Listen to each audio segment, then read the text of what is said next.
કુદરતના ખોળે બસેલું એ નર્મદા જિલ્લો અને એ જિલ્લામાંથી તંત્રની પોલ ખોલતી તસવીરો સામે આવી। ભારે વરસાદને કારણે નર્મદાના કંજાલ ગામે રસ્તાઓ એ પાણીમાં ગરકાવ થઈ ગયા। પાણી એ રસ્તા ઉપર ભરાઈ ગયો। સ્થિતિ એટલી વિકટ ત્યાં બની ચૂકી છે કે ત્યાંથી વાહનો પસાર નથી થઈ શકતા। એમ્બ્યુલન્સ તે સમયસર ન પહોંચી શકી અને પરિણામે સ્થાનિક ગ્રામજનો એ પ્રસૂતા મહિલાને 1.5 કિલોમીટર સુધી જોડીમાં બેસાડીને લઈ જવા માટે મજબૂર બન્યા। એટલું જ નહીં, ગ્રામજનોએ જીવના જોખમે ટુકનેર નદીને પાર પણ કરવી પડી, જે તંત્રની કામગીરી સામે ગંભીર સવાલો ઊભા કરી રહી છે। આ સવાલો એ પ્રશાસનની જે કામગીરી છે તેના પર ઉઠી રહ્યા છે। સામાન્ય જનતા એ ટેક્સના પૈસા ભરે છે, પરંતુ એમને વળતરમાં શું મળી રહ્યું છે એ આ તસવીર બયાન કરી રહી છે। નર્મદા જિલ્લામાં મોટા મોટા વિકાસની વાતો કરવામાં આવે છે, નવા નવા રસ્તાઓ બનાવવાની વાતો કરવામાં આવે છે, કુદરતી જે સૌંદર્ય છે તેને આકર્ષવા માટે અન્ય પ્રવાસીઓ ત્યાં પહોંચે એવી વ્યવસ્થાઓ ઊભી કરવામાં આવે છે, પરંતુ આ બધા વચ્ચે વાસ્તવિકતા શું છે એ આ તસવીરમાં તમે જુઓ, જ્યાં 1.5 કિલોમીટર સુધી એક મહિલા, પ્રસૂતા મહિલા જે પીડાઈ રહી હોય તેને લઈ જવા માટે કોઈ રસ્તો જ નથી। એને 1.5 કિલોમીટર નદીના પ્રવાહમાંથી પસાર કરવી પડી। ઘૂંટણસમા પાણીમાંથી એ મહિલાને એ લોકો લઈ જતા નજરે પડે છે। એક જોડી બાંધે છે અને એ જોડીની અંદર પીડાઈ રહેલી એ પ્રસૂતાને મૂકે છે અને ત્યાંથી એને લઈ જવા માટે એ લોકો મજબૂર બન્યા છે। આ તંત્રની ઉદાસીનતા તમે જુઓ। કઈ પ્રકારનો વિકાસ નર્મદામાં સરકારે કર્યો છે એ જરા આ તસવીરોમાં તમે જોઈ લો, જ્યાં 1.5 કિલોમીટર સુધી મહિલાને જોડીમાં લઈ જવી પડે છે। ન તો ત્યાં કોઈ ખાનગી વાહન પહોંચે છે કે ન તો સરકારની પોતાની એમ્બ્યુલન્સ ત્યાં પહોંચી શકે છે, ના તો પ્રશાસનના કોઈ અધિકારીઓ ત્યાં પહોંચે છે। અને આ બધા વચ્ચે આવી તસવીરો જ્યારે સામે આવે છે ત્યારે ખરેખર હૃદય કંપી ઉઠે છે। હવે આ 1.5 કિલોમીટરનો આ રસ્તો છે, એમાંથી આ મહિલા પસાર થઈ રહી છે, એને જોડીમાં લઈ જઈ રહ્યા છે। હવે વચ્ચે કોઈ અણબનાવ બને તો સ્થિતિ શું થાય એની કલ્પના કરવી પણ અશક્ય છે। અનેક સવાલો થઈ રહ્યા છે।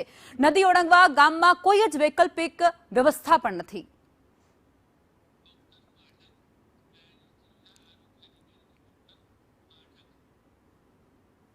અને આજ મુદ્દે જિલ્લા આરોગ્ય અધિકારી ડોક્ટર માઠેક અમારી સાથે જોડાઈ ચૂક્યા છે।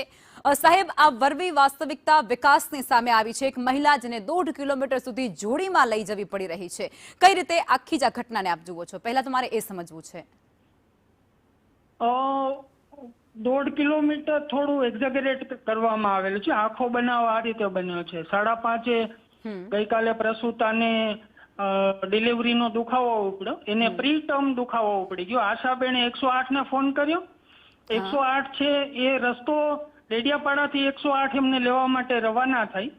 રસ્તામાં રસ્તો છે કંજાલ સુધી રસ્તો પાકો છે જ અત્યારે, પણ અત્યારે જે બેઠો પુલ હતો 40 મીટરનો પહોળો કોતર કે એને એની ભાષામાં, એમાં પાણી આવી ગયેલું હતું। બેઠા પુલ ઉપરથી પાણી જતું હતું, એટલે એવા પાણીમાં 108 ને નાખી ના શકાય, જોખમ થાય। એટલા માટે ગામ લોકો અને આશાબેને એમના ફળિયામાંથી ઇકો ગાડીમાં એ જે કોતર ઉપરથી પાણી ઉપર જતું હતું એના સામા કાંઠા સુધી ઇકો ગાડીમાં લાવ્યા, અને પછી આ માત્ર કોતર છે, ઇકો ગાડી પણ આવા પાણીમાં પસાર ના થઈ શકે અને કરવી પણ ના જોઈએ। એટલે ગામ લોકોએ ખૂબ જ સરસ આયોજન કરી અને એ કોતર જે 40 મીટરનું હતું, સાહેબ, પણ આ બધા વચ્ચે મને એ પણ સમજવું છે કે આસપાસના ગામડાઓમાં કે આસપાસના એમનું જે ઘર છે એની આસપાસ, સાહેબ મારી વાત સાંભળો, કોઈ બાબત નથી। સાહેબ મારું વાત સાંભળો, શું આસપાસના ગામડામાં કે નજીકમાં એવી કોઈ વ્યવસ્થા હતી જ નહીં કે આ મહિલાને પાણીમાંથી પસાર થવું પડે? આરોગ્ય વિભાગે વૈકલ્પિક વ્યવસ્થા તો કરી હોય ને નાના મોટા ગામડાઓમાં? સાંભળો બેન, એ ખૂબ જ જોખમી સગર્ભા હતી, એને જિલ્લા હોસ્પિટલ સુધી પહોંચાડવી જરૂરી હતી અને ખૂબ જ ગામ લોકોએ અને આશાબેન જે છે આરોગ્યની એમણે ઉમદા કાર્ય કર્યું અને હોસ્પિટલ સુધી પહોંચાડી અને એની ડિલિવરી થઈ અને માતા અને બાળક સ્વાસ્થ્ય છે, એને 7 દિવસ સુધી અહીં હોસ્પિટલમાં રોકશે। આસપાસના ગામડાઓ કંજાલ છે એ સાતપુડાની પહાડીઓમાં છે અને પહાડીઓમાંથી ડેડિયાપાડા સુધી જવા માટે આ એક જ રસ્તો છે અને એમને પ્રોપર રસ્તાનો અભાવ છે તો પછી આરોગ્યની સુવિધા તો કરવી પડે ને સાહેબ। માત્ર બેઠા પુલ ઉપર પાણી આવી ગયું હતું, રસ્તાનો અભાવ નથી। આ રસ્તાઓનો અભાવ હોય કદાચ, ચલો માની લઈએ તમે કહો છો એમ, તો આસપાસના ગામડાઓમાં એવી નાની મોટી સુવિધા તો ઉપલબ્ધ કરવી જોઈએ ને આરોગ્ય વિભાગ દ્વારા, કે કપરી સ્થિતિ હોય તો મહિલા ક્યારેક ન પહોંચી શકે તો આપ તો પહોંચી શકો ને, આપના અધિકારીઓ તો પહોંચી શકે, આપના ડોક્ટરો ત્યાં પહોંચી શકે। આશાબેન હતા, ડિલિવરીઓ છે એ હોસ્પિટલમાં કરાવવાની હોય જોખમી સગર્ભાની, એમની ઘરે ના કરાવી શકાય। પણ આવી સ્થિતિ જ્યારે વિકટ બની જતી હોય છે, જોડીમાં એને લઈ હવે રસ્તામાં કશુંક થઈ જાત તો જવાબદાર કોણ રહેત? રસ્તામાં ન થાય એટલા માટે તો આ વ્યવસ્થા હતી એમના ગામેથી. અચ્છા, એટલે જોડીમાં લઈ જવાની કોઈ વ્યવસ્થા છે અને સાહેબ? આ કાંઠે એ કોતરની અંદર કોઝવેમાં પાણી હતું એટલા માટે એ ગામ લોકોએ સહકાર કરી અને માનવ સાંકળ બનાવી અને ગામ લોકો તો માનવતા દાખવી રહ્યા છે, પરંતુ અધિકારીઓ ઉદાસીનતા દાખવી રહ્યા છે, એનું શું? કોઈ અધિકારીઓ ઉદાસીનતા નથી દાખવી રહ્યું, બધા પ્રોપર પોતાનું કામ કરી રહ્યા છે. સાહેબ, આપ જોડાયા તે બદલ આપનો આભાર.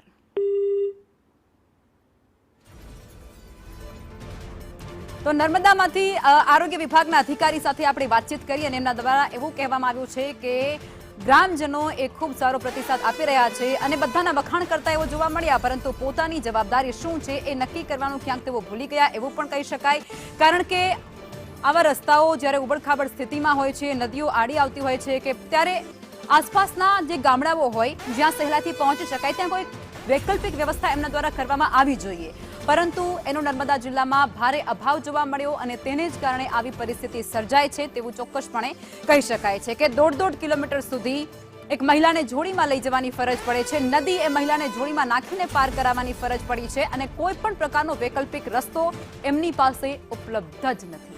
આ તંત્રની ઉદાસીનતા છે, અધિકારીઓની ઉદાસીનતા છે, જેને કારણે ભોગ નર્મદાની સામાન્ય જનતા બની રહી છે, માસૂમ જનતા બની રહી છે, જે પોતાના ટેક્સના પૈસા ભરે છે, એ વારંવાર એ સત્તાધીશોને ચૂંટે છે, પોતાનો કિંમતી સમય ફાળવે છે અને મતદાન કરવા માટે જાય છે. એટલા માટે જાય છે કે એમને જ્યારે પણ સમસ્યા આવે ત્યારે સમાધાન એનું ચોક્કસ મળી રહે, પરંતુ સમાધાન શું છે એ આ ટીવી સ્ક્રીનની તસવીરો તમે જોઈ લો.